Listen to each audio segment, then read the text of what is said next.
welcome back to today's new video where we will discuss what can you do in a road accident. Whether it's an exam or battlefields, being prepared always helps, right? So the same case goes with the road accidents, which are very common nowadays in the big cities and the metropolitan cities. So what to do in that kind of situation? Should you go ahead and argue with other party, or should you fight with that person? Well, this is the usual and the most common response which we get to see. Well, but however, this is not the right way. So if you are involved in such kind of situations, here are the top things which you should do in a proper way.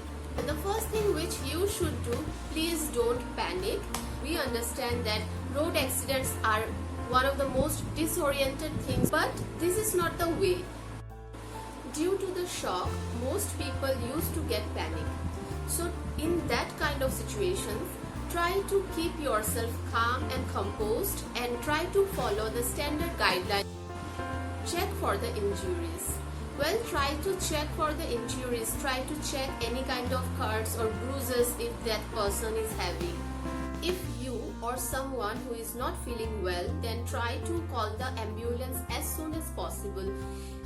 Ask for the help if you are not able to take up the call yourself.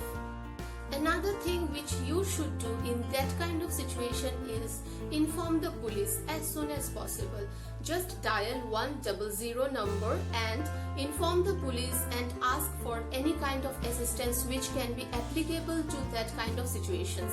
If you want, you can just visit to the nearest police station or nearest police branch and inform the police. Try to do that as soon as possible. Don't be intimidated. There is a possibility that the other party might put the blame on you. Well, the other party might demand the cash on the spot. Just don't do that. They demand for the compensation as well. Just don't do all those kind of stuffs before following any kind of guidelines.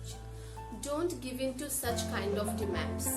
Just try to handle that situation and inform that the police is coming and they are on their way and everything will be settled down by the police themselves. Try to record all those kinds of evidence. Use your phone. Try to click the pictures, the videos of the spot, of the accident spot. Capture the images caused to vehicles involved. And also try to capture the images of injuries if you are having or any one of the your fellow passengers or any other person is having. Try to click the images of all kinds of injuries. Note down the details of the vehicles involved in the accident. Ask for the name, address, mobile number and email ID of the other party. The next thing which you should do is file an insurance claim. You need to inform your insurer and schedule the inspection from their side. It is important to recover all those kinds of financial losses which can be occurred through the road accidents. Well, by following all those kinds of guidelines, you can actually minimize the consequences by any kind of road accidents which may happen to you or which may happen in front of you. Remember, always give the priority of saving a life whenever you witness any kind of accident kind of situations in your life. Your actions need to be guided accordingly. Rest, everything else is secondary. Always try to drive safely, follow the traffic rules and guidelines. See you in the next video. Thank you so much for watching.